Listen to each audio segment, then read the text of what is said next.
Tonight, surprisingly enough, I'm here to talk to you about problems.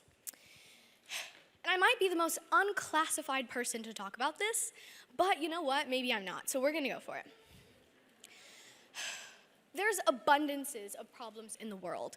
Maybe your friend group is odd.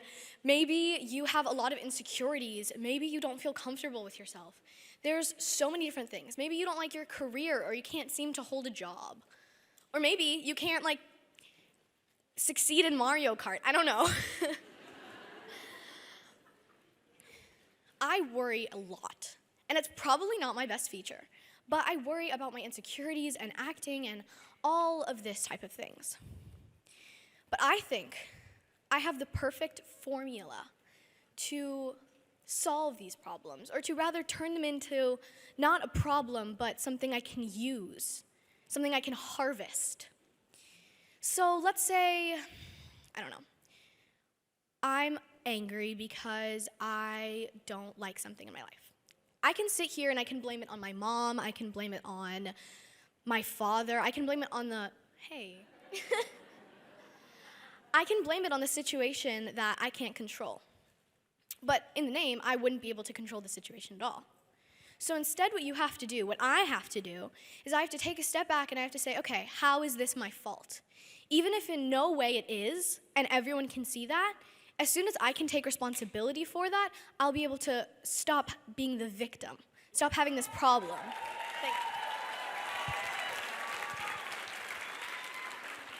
I think a spot of someone who can't take responsibility, the victim position, is the worst position you can be in. Because a victim can't do anything to solve their problems. They can't do anything about the situation they're in. They just sit there, they slump around, they say, man, I have a horrible life. That sucks to be me. So what I do, as hard as it is I have to take a step back and say, that is my fault. That's no one else's. I caused that. I'm the problem here. Okay, so then once I've done this, I'm in a position when I'm able to take cause over the situation. Make the other part the effect instead of me, because I don't want that. I don't want that on myself. So now what do I do? Okay, so maybe it's my friends that I'm having problems with. I have to take a step back and I have to say, what's the issue? And I have to look at it as someone who has my best interest in mind, not someone who has fun, not someone who wants to pick the most interesting option, someone who wants to see myself succeed. And sometimes we do things to sabotage ourselves that are fun and entertaining and, make a great story, but they're not helping yourself succeed. So you have to take a step back and you have to look at your situation that you're in. So if I'm having issues with my friends are great. A lot of them are here right now, so sorry. But I am going to point out, sometimes I have to be like, I don't feel good about what I just did with these people. Or sometimes I have to say, maybe it's one person, maybe it's the whole group, maybe it's a mutually out-ethics situation. I have to identify what the problem is. And sometimes it sucks because it's terrible, and I don't want that to be the problem. But you have to identify it. You have to say, okay, that is the issue. Then, the next step is you have to go and you have to isolate yourself. And this part is terrible, because I don't want to be alone. I don't want to be that one person who just doesn't have any friends. I don't want to have no life. But this is what you have to do. You have to isolate yourself from these people. And you have to say, okay, I'm not letting you have me because I'm amazing and I'm fantabulistic. Because that's the truth. You are. Then you have to go out and find more like-minded individuals who care about you, who have your best interest in mind, who don't compare you to other people, who don't make you feel bad about yourself, who lift you up, and who better you, and who you can better. It's a two-way flow here.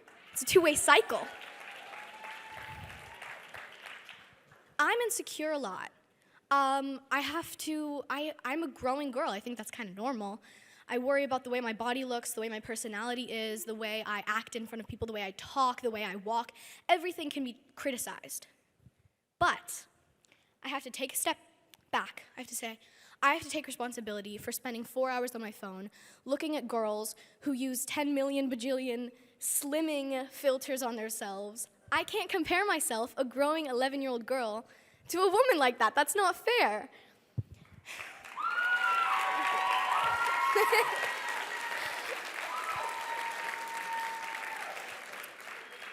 That's not a fair thing to do. I have to say, okay, I'm gorgeous, because,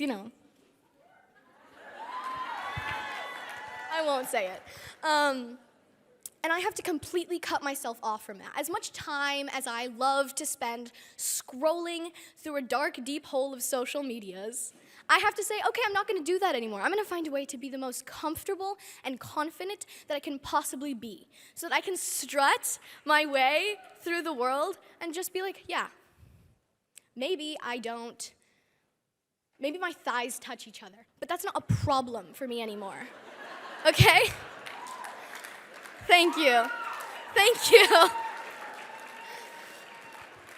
So I isolate myself from that, and I say, no, you're not going to get the better side of me. You don't deserve that. I mean, I'm sure you guys are great, but no. Then I have to say, okay, I can't just take away the bad habit and leave an empty space there. You have to replace it with a good habit. You can't just... Let's say you found the root of a tree, and it's rotting, and it has viruses. You can't just undig it. That's ugly. There's a big hole of dirt. You have to take a beautiful tree that's healthy and that's ready to be sprouted, and you have to plant it. And you have to let that good habit grow so that you can fulfill that gaping hole. Because if not, you're just going to fall back into your old ways, and we don't want that. No, no, no. Now, once you have stood back, you have found the problem source of your issue. You've taken responsibility, you say this is my fault and I can be comfortable with that. Then you say you are not going to be a part of me. You can't associate yourself with that group anymore. Then you find other groups and you refill it with that. Now is the fun part, in my opinion. You get to redesign your life. I don't care if you take a notebook and you write down every single thing a spouse, a friend, anything else should have in order to be associated with you. I don't care if you're the worst person in the world. You have to think that you are the most incredible, most God-is, most untouchable figure in the entire world. Because then you're going to start treating yourself like someone who's worth all of that. Someone who's worth the princess treatment, someone who is worth being pursued, someone who is worth being put on a pedestal, someone who is worth nothing but the best. You wouldn't give the queen a weird, untrained guard. Why would you do that to yourself? So now you get to redesign your life exactly how you want it. Take a notebook, take your mind, great space your mind is, and write down everything you want. Write down, I want this in a person, I want this as my life, I want to go to the gym every morning. A big problem is people don't have goals. They don't have things to wake up in the morning, so therefore, they're not waking up in the morning for anything. They wake up, walk around for a little bit, go to work if they have work, and then just exist. I don't want to just exist. I want to survive. I want to thrive. I want to be the best version of myself that I can possibly be.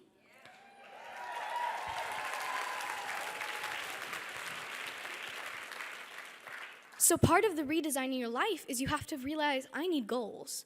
I can't just exist as this particle in space and time.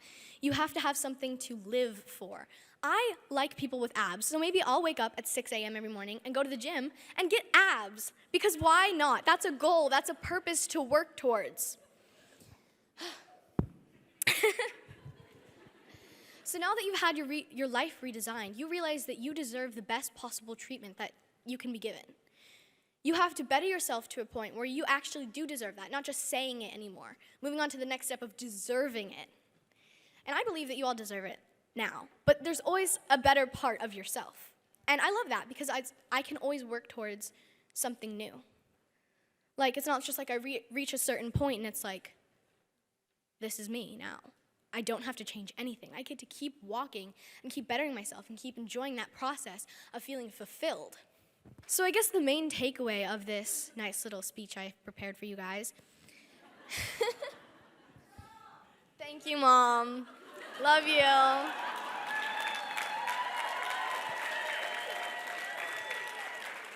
We love supportive moms. Good job. Is not to point fingers, but I see a lot of people every single day saying, oh, wow, that's not my fault, man. I was dealt a bad set of cards. And I don't know if I can speak on this because I was dealt a great set of cards. But I'm not going to sit here and lie to you. I love my life.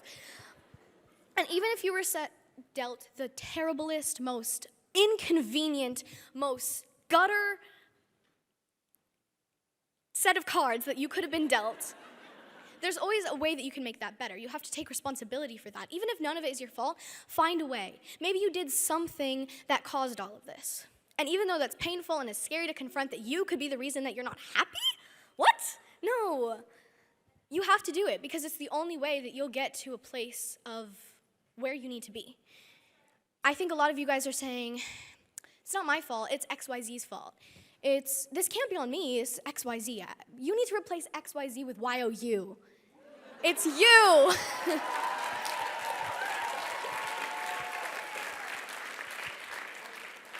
The first step, taking responsibility. It's so simple, it's difficult, but it's simple. It's one step, that's it. Then, once you've done this, you have to force yourself to be in pain for a little while. You have to force yourself to not do all the things that you love to do because you know that that's not what is good for yourself. Because you are the most beautiful, most unattainable, most untouchable, gorgeous queen in the entire universe. Even if you're not, just fake it till you make it. I strongly believe in that. Fake until you make it, okay? Good. Now, separate yourself. Isolate yourself. Don't even look at the person. Don't stalk them on social media. Don't think about them. Make yourself busy with other things. Get into reading, running, get a dog. I don't know. Now that you're away from all of these people, you have to go on a nice little journey, and you have to find what can fill that hole. Now, you have to take the bad habit and replace it with a new one. You can't a lot of people just leave that open. They don't replace it with anything, but at least it's not a bad habit, so it's better than nothing, right? No, you have to replace it. You have to go find something else, maybe a new friend group, a new career, a new job, a new, I don't know, something, and replace it so that can become your new source of happiness, your new source of activity, your new source of income. I don't care, just something to fill that hole, because I assume what you took out of there was important.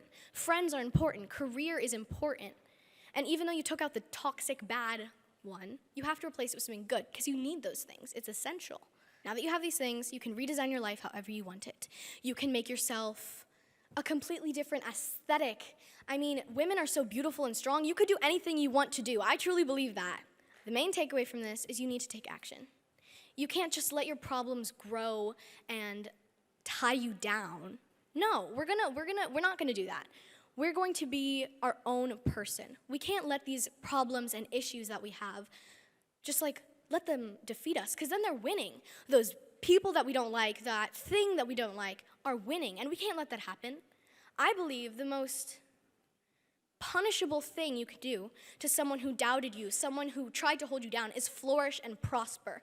Succeed to levels that they never thought you could.